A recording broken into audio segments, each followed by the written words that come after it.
Hi guys, Dave in Texas here, and look what I got in front of me. I'm going to keep it hidden for just a minute and let you see what I've got, okay?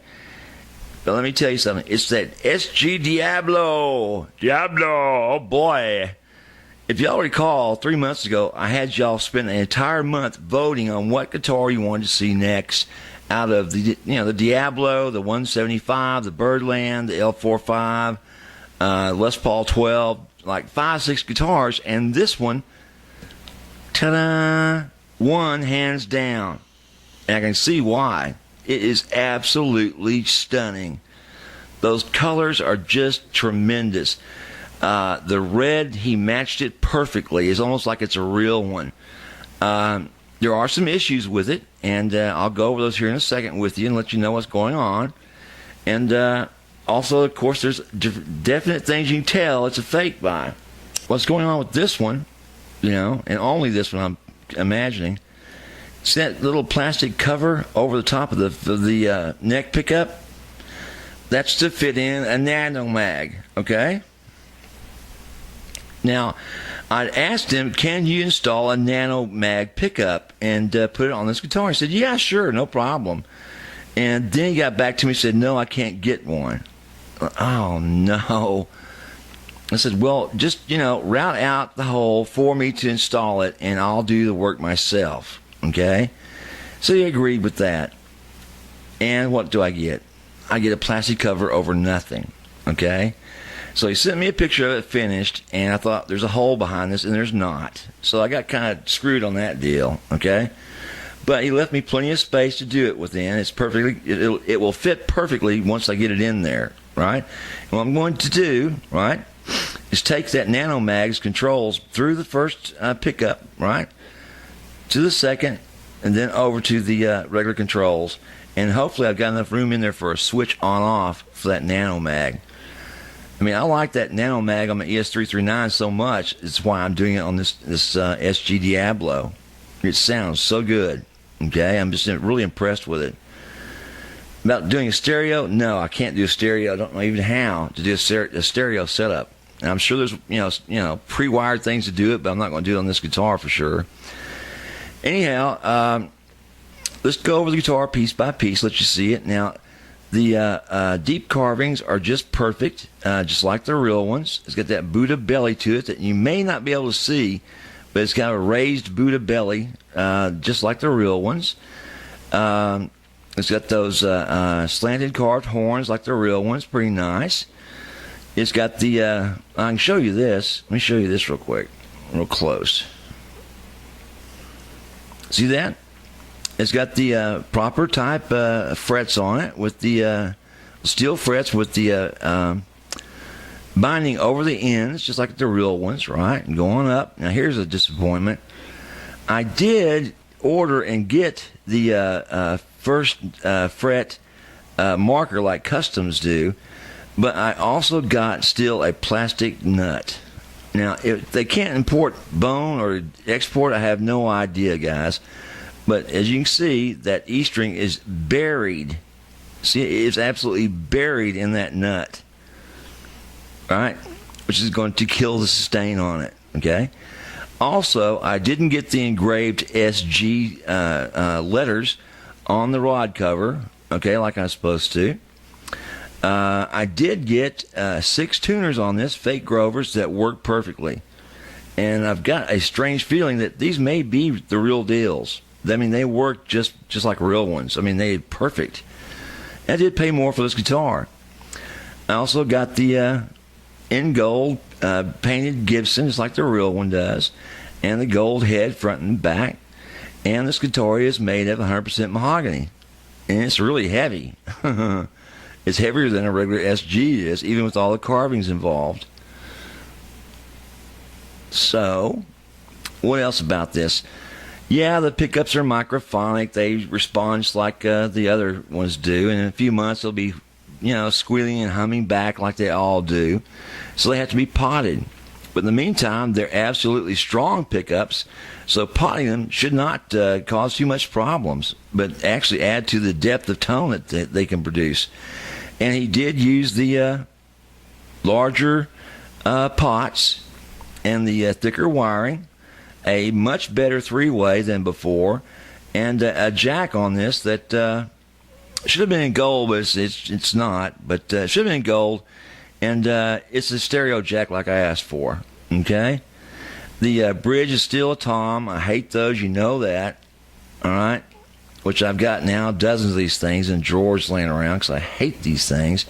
And the tail's an epi tail, which, you know, it's a good one for a change.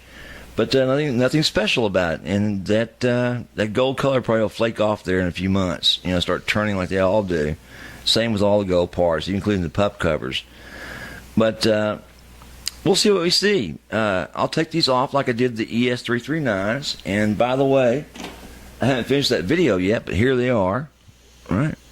Here are the 339s pickups. And what I've done is to soak these in 80% paraffin and 20% beeswax. Right, and now they're like twice the weight they were before, both of them. And only one had a fake Epiphone logo on the back of it. I guess they know we're catching on to that's a fake. So, what else can I tell you about this? Well, I can't tell you that, as I promised, I finally got it in. It sure took long enough. It took like 4 months to get it, but I got it. And what they're going to come up with, guys, I've got a sneaking suspicion, is they're going to come up with these in silver and blue, like the real ones in black, right? But also like the new SG Diablos in trans amber, blue, and brown. Those you're going to keep a close eye out for. If you buy a new SG Diablo, it should have its paperwork all with it. I mean, all the paperwork, the serial number, everything should be fine. And of course, they're still screwing up on the serial numbers on these guitars, in that they make them very deep and very clean cut into the head of the guitar, whereas Gibson makes them very rounded and like they're using old tools, and they pretty much are painted in, right? Just with the color of the paint being used, like black, brown, whatever. You follow me? Like they're using old tools to cut those numbers, therefore everything's rounded looking, which I'm pretty sure that's what they're doing. And if you look at the rest of it, it's pretty dead nut right, because I mean, he did a beautiful job on that paint. And if you can see it in real life, oh man, it is impressive. I mean, very much so. But you know, we'll have to find out what it sounds like here in a minute. I'm going to stop this video, ask for any questions you may have, as usual. And the next video will be on how it sounds playing it. Give you an idea of what they sound like without the nano mag yet, of course. I got that on order now that he didn't do it. And I may show you how to install a nano mag on this guitar, as well as to do the nitro finish on it as well. Show you how that's done, okay? Which is not done very easily. That's why he didn't do it. But, oh, before that, let me show you the back of this guitar. Okay, guys, here's the back of this guitar, and what you're looking at is a beautiful job that he did. And I can't, you know, fault him on this, on the paint of this, except for that little nick on the neck, which I can fix that, obviously. The shaping's perfect, but if you look really closely, if I can get this camera to behave itself, so far the thing's driving me nuts. Okay, here we go. If you can see this, right?